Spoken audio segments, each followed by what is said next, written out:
నువ్వు పేదవాడివే కావచ్చు, కానీ నీ మీద దేవుని ఆశీర్వాదము ఉండాలి.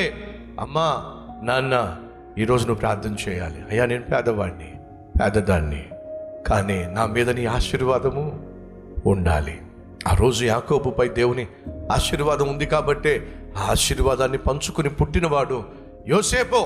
నేను నమ్ముతున్నాను, ఇక్కడ ఉన్న కొంతమంది పేదవాళ్ళ జీవితాల్లో యోసేపు లాంటి కుమారుడు జన్మించబోతున్నాడు, లేదా జన్మించాడో దేవుడు ఖచ్చితంగా నిన్ను ఆశీర్వాదంగా మారుస్తాడు. అమ్మకు 5 అక్క చెల్లెళ్ళు, 4 అన్న తమ్ముళ్ళు, మొత్తం కలిపి 10 మంది.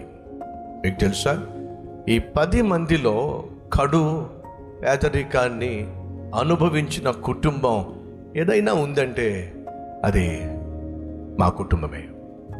ప్రాముఖ్యంగా 1977లో దివిసీమలో భయంకరమైన తుఫాను వచ్చింది. ఆ తుఫాన్లో సర్వస్వము కోల్పోయాం.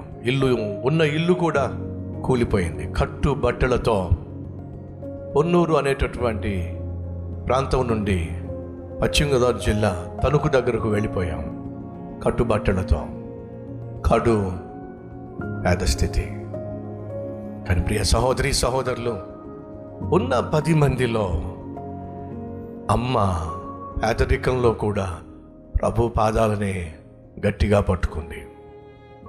ఫలితము ఈ 10 మంది సహోదరులు బాగా దీవించబడ్డారు. ఆర్థికంగా కావచ్చు, పేరు ప్రఖ్యాతుల్లో కావచ్చు, ఎంతో కొంత పలుకుబడి సంపాదించారు. కానీ అందరికంటే అత్యధికముగా దీవించబడిన కుటుంబం ఏంటో తెలుసా? నా తల్లి కుటుంబం.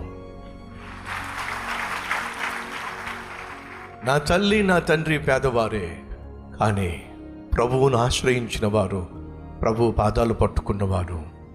దేవుడు ఆ కుటుంబాన్ని ఏం చేశాడు?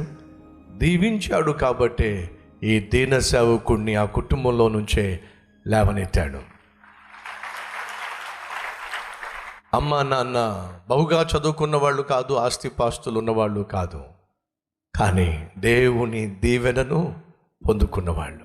అమ్మలో నాన్నలు అందచందాలు లేకపోవచ్చు, ఆస్తిపాస్తులు లేకపోవచ్చు, పలుకుబడి లేకపోవచ్చు, పదవి లేకపోవచ్చు, కానీ ప్రభు యొక్క దీవెన నీ మీద ఉంటే చాలు. నీ కుటుంబంలో నుండే దేవుడు యోసేపు లాంటి వాడిని లేవనెత్తుతాడు.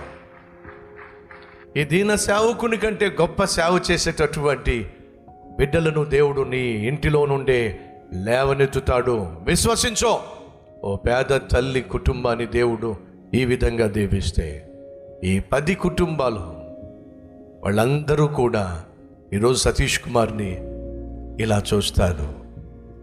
ఆ దేవుణ్ణి నమ్ముకొని ఎంత ఉన్నతమైన స్థితికి చేరాడో అనే దేవుణ్ణి మహిమపరుస్తాను. నీ మీద తల్లి, తండ్రి, దేవుని ఆశీర్వాదం ఉండాలి. మరి దేవుని ఆశీర్వాదం నీ మీద ఉండాలంటే ఏం చేయాలి? యాకోబు ప్రార్థన చేశాడండి. యాకోబు దేవుణ్ణి అడిగాడు, దేవా యెహోవా, నన్ను దీవిస్తే తప్ప నిన్ను నేను విడిచిపెట్టను. అమ్మా, ఇంటికెళ్ళి ప్రార్థన చేయి.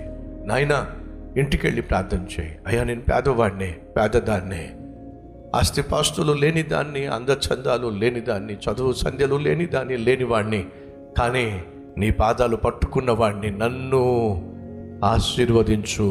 నా వంశములో నుండి నిన్ను గణపరిచేటటువంటి యోసేపు లాంటి వాడిని లేవనెత్తో. ప్రార్థన చేయి.